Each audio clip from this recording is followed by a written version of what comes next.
Ce qu'il nous faut comprendre est qu'il y a deux catégories de chrétiens. Les chrétiens charnels et nous avons les chrétiens spirituels qui sont conduits par le Saint-Esprit, qui sont des adultes dans la foi. Vous écoutez Bread of Life de Chelsea Ministry. Je suis Antoine et aujourd'hui le passage que nous lisons est dans la première lettre aux Corinthiens, chapitre 3, versets 1 et 2. Pour moi, frères, ce n'est pas comme à des hommes spirituels que j'ai pu vous parler, mais comme à des hommes charnels, comme à des enfants en Christ.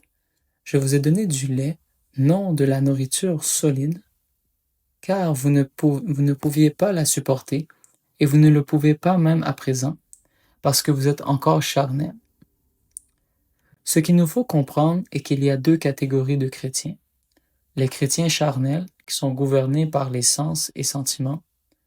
Ces personnes sont considérées comme des enfants dans la foi. Et nous avons les chrétiens spirituels, qui sont conduits par le Saint-Esprit, qui sont des adultes dans la foi. Le chrétien qui est mature peut recevoir les choses de Dieu, parce qu'il a du discernement et est en mesure de mettre la parole du Seigneur en pratique. Au contraire, le chrétien qui n'est pas mature ou encore charnel ne peut pas comprendre et recevoir les choses de Dieu. Pourquoi? Il n'a pas encore la maturité pour les recevoir. Mais la question est comment pouvons-nous devenir un chrétien mature? Désirez comme des enfants nouveau-nés le lait spirituel et pur, afin que par lui vous croissiez pour le salut. 1 Pierre chapitre 2 verset 2. Avant même de parler de maturité spirituelle, nous devons regarder comment croître spirituellement. C'est en désirant la parole de Dieu comme un nouveau-né recherche le lait directement à la mamelle. Ensuite, pour devenir un chrétien mature, il faut renoncer à soi-même.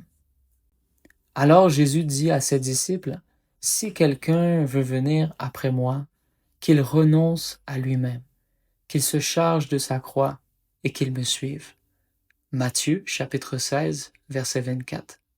Cela veut dire ne plus vivre pour soi-même, mais vivre pour accomplir la volonté parfaite de Dieu.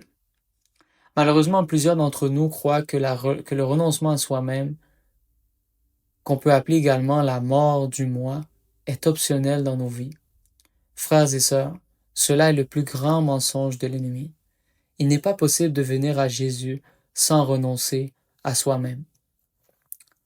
C'est accepter de mettre les besoins des autres avant les nôtres. C'est exactement la façon de vivre que le Seigneur Jésus nous a montré lorsqu'il est venu sur la terre. Lequel, existant en forme de Dieu, n'a point regardé comme une proie à arracher d'être égal avec Dieu, mais s'est dépouillé lui-même en prenant une forme de serviteur, en devenant semblable aux hommes, ayant paru comme un simple homme. Philippiens, chapitre 2, versets 6 et 7. C'est le renoncement à soi-même qui a conduit le Seigneur Jésus à mourir sur la croix pour nous sauver. C'est pourquoi de la même manière nous devons nous charger de la croix, ce qui veut dire accepter les épreuves et difficultés qui surviendront sur notre chemin. À plusieurs moments dans les évangiles, Jésus-Christ invite certaines personnes à le suivre. À chaque fois que ces personnes décidaient de le suivre, nous pouvons remarquer que ces personnes devaient abandonner quelque chose. Certains, c'était leur métier, d'autres, c'était leur péché, d'autres, leur position sociale. Aujourd'hui, voici ce que moi et toi devons réaliser. Si nous voulons prendre de la maturité spirituelle, si nous voulons devenir des chrétiens matures, voici ce que nous allons devoir faire. Moi et toi devons passer du temps régulièrement dans la parole de Dieu qui est la Bible. On doit renoncer à soi-même et porter sa croix afin de suivre le Seigneur Jésus. Alors nous allons prier ensemble afin que nous puissions devenir des chrétiens matures, que nous puissions désirer la parole de Dieu,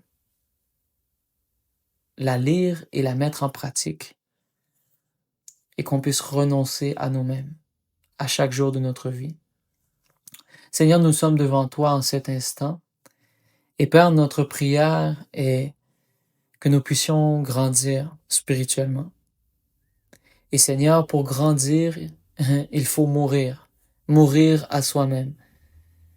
Il faut, Seigneur, prendre du temps régulièrement dans ta parole, Seigneur, parce que c'est à travers ta parole que nous pouvons grandir. Père éternel, je prie, Père, que nous puissions renoncer à nous-mêmes.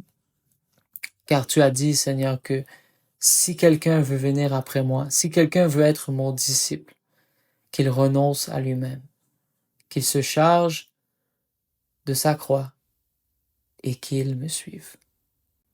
Père, nous avons prié ainsi au nom de Jésus.